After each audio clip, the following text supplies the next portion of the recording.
नमस्कार। मैं Pranjal Mishra, assistant professor, government law college Bundi, आज आपको अपकृत्य विधि की कक्षा में संपत्ति के विरुद्ध अपकृत्य की बारे में बताने जा रहा हूँ, जिसमें सबसे महत्वपूर्ण अपकृत्य है वो है अतिचार। तो संपत्ति के प्रति जो अतिचार होता है, टॉस अगेंस्ट प्रॉपर्टी, वो दो भागों में विभाजित किया जा सकता है। पहला भाग है चल संपत्ति के प्रति अपकृत्य, दूसरा भाग है अचल संपत्ति के प्रति अपकृत्य, टोर्ट्स ऑफ मूवेबल प्रॉपर्टी और टोर्ट्स ऑफ इमूवेबल प्रॉपर्टी। चल और अचल संपत्ति को तो हम जानते ही हैं यानी कि संपत्ति जो गतिमान है, जिसको एक स्थान से दूसरे स्थान पर ले जाया जा सकता है, एक स्थान परिवर्तन करने योग्य है, वो चल संपत्ति है। अचल संपत्ति जो जड़ है, भूमि में जुड़ी हुई है, भूमि से जकड़ी हुई है, भूबद्ध है, ऐसी संपत्ति के प्रति अतिचार कैसे होता है ये हम देखेंगे। तो सबसे पहले टॉस टू मूवेबल प्रॉपर्टी, चल संपत्ति के प्रति अतिचार। चल संपत्ति के प्रति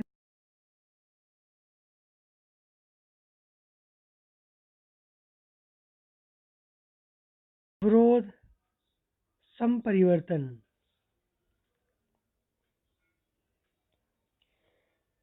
ट्रेसपास टू गुड्स, प्रारंभ अतिचार, ट्रेसपास एब इनिशियो, अवरोध, डिटेंशन, संपरिवर्तन, कन्वर्जन। यानी कि आपने किसी की संपत्ति का बदलाव कर दिया, कि संपत्ति को अपने कब्जे में रख ली, संपत्ति को रास्ते में रोक ली, छीन ली, इस तरीके से। तो ये अपकृत्य ऐसे सामान्य अपराध से जुड़े हुए हैं। अपराध में भी ऐसी स्थितियाँ होती है, लेकिन वहाँ पर थोड़ी सी गंभीर परिस्थिति होने के कारण वो अपराध की श्रेणी में ले जाते हैं, और यहाँ थोड़ी सामान्य स्थिति होने के कारण इसे हम अपकृत्य मानते हैं। अचल संपत्ति के प्रति अपकृत्य, टोर्ट्स ऑफ इमूवेबल प्रॉपर्टी। अचल संपत्ति के प्रति अपकृत्यों को हम निम्नलिखित भागों में विभक्त किया जा सकता है।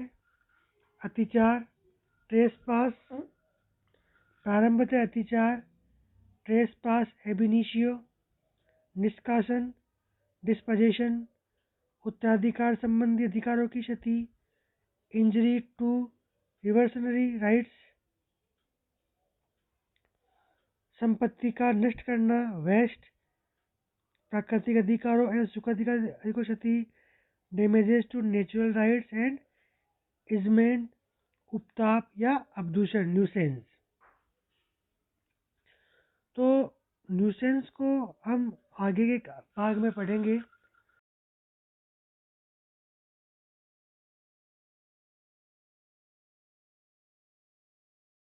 ट्रेसपास टू लैंड,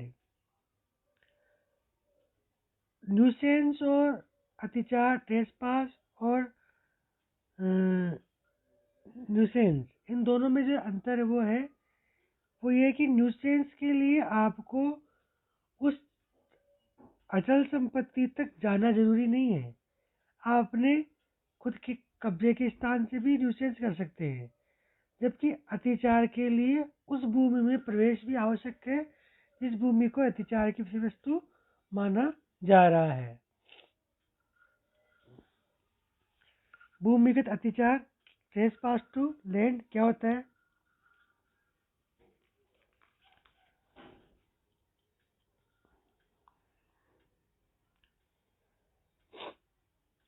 दूसरे की भूमि पर बिना अधिकार प्रवेश अथवा कोई भी भूमि के कब्जे में हस्तक्षेप का सीधा एवं अव्यवहित कृत्य भूमिगत अतिचार कहा जाता है।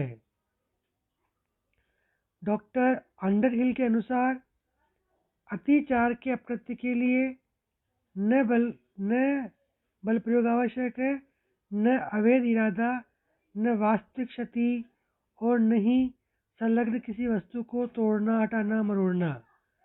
व्यक्तिगत संपत्ति पर प्रत्येक आक्रमण वह कितना ही छोटा क्यों न हो अतिचार माना जाता है। सामान्य अर्थों में अतिचार का अर्थ अनधिकार प्रवेश से है, जो कब्जा दखल में अनुचित रूप से शीघ्र बाधा उत्पन्न करना माना जाता है। इस प्रकार भूमिगत अतिचार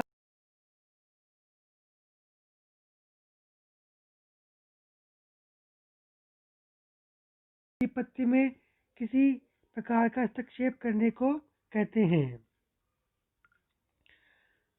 अन्य व्यक्ति की संपत्ति के प्रति किया गया छोटे से छोटा अनुचित कृत्य अतिचार के अंतर्गत आता है, बशर्ते कि उस संपत्ति के स्वामी के आधिपत्य में हस्तक्षेप होता हो।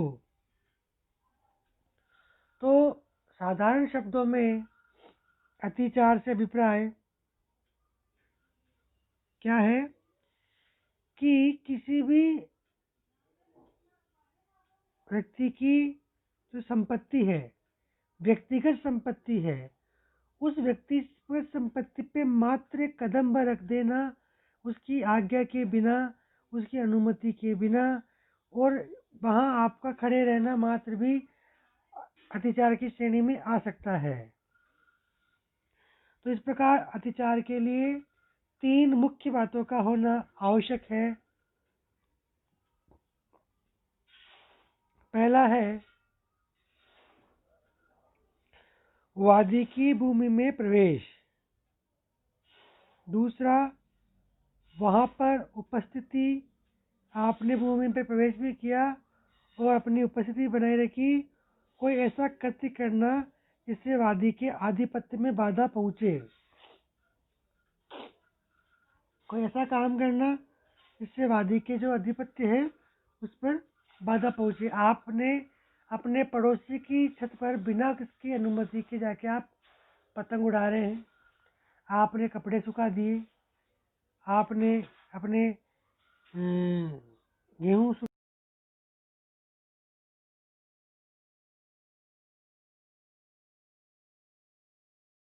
हैं क्योंकि आपने उसके व्यक्तिगत संपत्ति के कब्जे में हस्तक्षेप किया है, आपने उसके मालिकाना हक के उसमें हस्तक्षेप किया है। अब भूमि के अतिचार की विशेषताएं क्या क्या होती है वो देखेंगे। कैरेक्टरिस्टिक टू ट्रेसपास क्या है? भूपटल के स्वामी को भूपटल के नीचे की भूमि का भी स्वामी माना जाता है। अतः यदि कोई अन्य व्यक्ति भूपटल के कितने भी नीचे की भूमि में हस्तक्षेप करता है तो वह भूमिगत अतिचार की दोषी होगा। यदि किसी व्यक्ति को एक व्यक्ति की भूमि पर एक निश्चित समय तक ठहरने की अनुमति मिली है तो उस निश्चित अवधि के बाद उस व्यक्ति को ठहरना अतिचार माना जाएगा।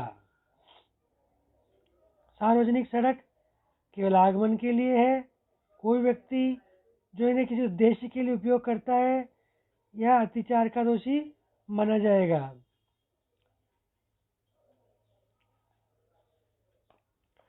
अतिचार के संबंध में महत्वपूर्ण बात यह है कि अतिचार का अपकृत्य निरंतर प्रकृति वाला अपकृत्य है। अतिचार एक बार प्रारंभ होने पर जब तक कि जारी रहता है तब तक हर बार एक नया अतिचार माना जाता है। अतः क्षतिग्रहीता व्यक्ति प्रत्येक नए अतिचार के लिए क्षतिपूर्ति पाने का अधिकारी है। यदि एक व्यक्ति किसी अन्य व्यक्ति की भूमि पर निर्धिकार रूप से कूड़ा डाल देता है तो वह जब तक वहाँ कूड़ा पड़ा रहेगा प्रतिदिन नया अतिचार माना जाएगा और भूमि का स्वामी प्रतिदिन के नए अतिचार के लिए क्षतिपूर्ति पाने का अधिकारी होगा। सड़क पर आमने सामने से बाइक लगाकर 4 मित्र बातें कर रहे हैं।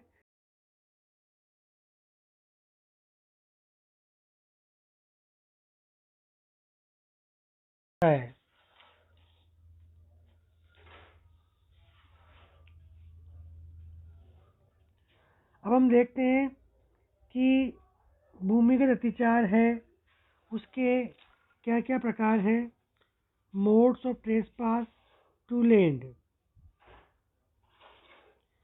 सबसे पहला प्रकार है ट्रेसपास बाय रॉन्गफुल एंट्री, अनुचित प्रवेश द्वारा अतिचार। यह अतिचार का सबसे सामान्य तरीका है जिससे दूसरे की भूमि पर अनधिकृत रूप से व्यक्तिगत प्रवेश के द्वारा अतिचार किया जाता है। प्रतिवादी द्वारा वादी की भूमि का तनिक सा उल्लंघन ही अतिचार के लिए पर्याप्त होता है, जैसे खिड़की में हाथ डालना आदि। अनुगप्ति के दुरुपयोग, अब्यूज ऑफ लाइसेंस अथवा अवैध रूप से भूमि के बने रहने पर यदि कोई व्यक्ति किसी भूमि पर उसके स्वामी की स्वीकृति पर वैधानिक ढंग से प्रवेश करता है तो और अनुज्ञा की अवधि की समाप्ति होने पर भी भूमि पर कब्जा किया जाता है तो अतिचार की दोषी माना जाएगा। एक पट्टाधारी यदि पट्टे की अवधि समाप्त होने पर भी भूमि स्वामी के द्वारा निवेदन करने पर भूमि से नहीं हटता तो अतिचार का दोषी माना जाएगा। मान लीजिए कि आपको किसी संपत्ति विशेष पर मेला लगाने का अधिकार मिला है। आपने मेले में दुकान लगाई है। दुकान लगाने का आपको जो समय दिया गया है वो 7 दिन का है। मेला समाप्त हो जाता है और 10 दिन बीत जाते हैं, आप दुकान वहाँ से नहीं हटा रहे हैं तो आप 7 दिन के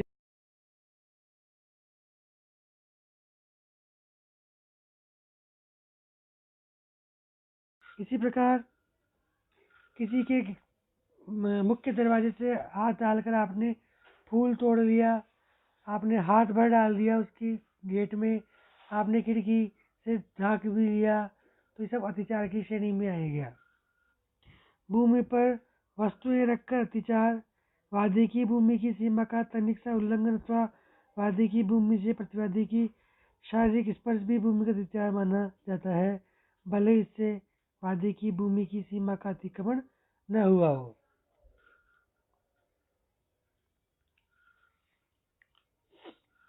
उदाहरण के लिए दूसरे की दीवार में कील ठोकना, वादी की भूमि पर पत्थर फेंकना, किसी व्यक्ति की दीवार के सारा कूड़ा करकट इकट्ठा करना तकनीकी दृष्टि से अतिचार कहा जाएगा।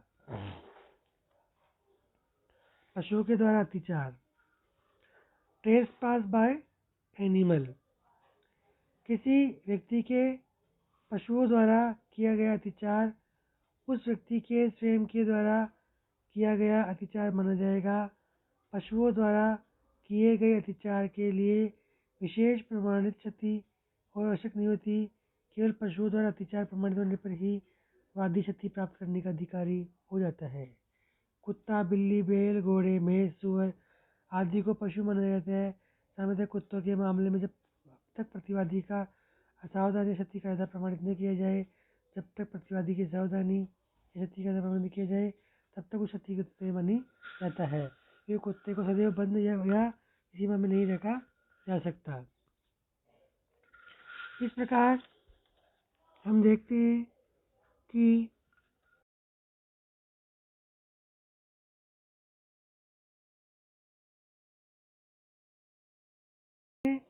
कि भूमिगत अत्याचार के खिलाफ कौन कौन से बचाव प्राप्त होते हैं, वो क्या क्या बचाव हैं। पहला बचाव है चिरभोग का अधिकार, परसिप्शन, यानी कि लंबे समय तक आपने उस भूमि का उपयोग कर रहे हो और उसके आपके उपयोग में कोई प्रकार का दखलंदाजी नहीं हो तो आप फिर उस भूमि के उपयोग के वो उत्तरदायी हो जाते हो। आपको अनुमति हो, अनुज्ञप्ति मिली हुई हो। विधिक अधिकार, आपके पास विधिक अधिकार हो, विधिक कार्रवाई का निष्पादन करने के लिए, अभिहरण करने के लिए, क्षतिकारक अभिहरण करने के लिए आवश्यकता के रूप में आग लग जाए, आग लगने में जाना है, आपके पीछे कोई कुत्ता पड़ रहा है, आपको कूद के जाना है। भूमि पर पुनः प्रवेशन, री एंट्री दो आपकी लैंड पर, पुनः प्राप्ति, अगले को वापस दे दो, उपत आपका शमन, आपने उसको क्षमा कर दिया कि ठीक है भाई तुमसे गलती हो गई, तुम यहाँ हमारी भूमि पर आ गए, आपको क्षमा कर दिया जाता है। इस तरीके से आपको बचाव है। सुखाधिकार की विशेष संपत्ति,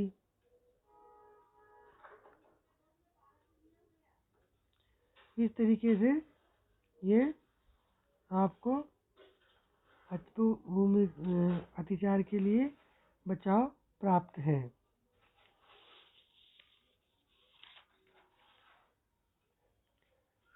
ठीक है, धन्यवाद।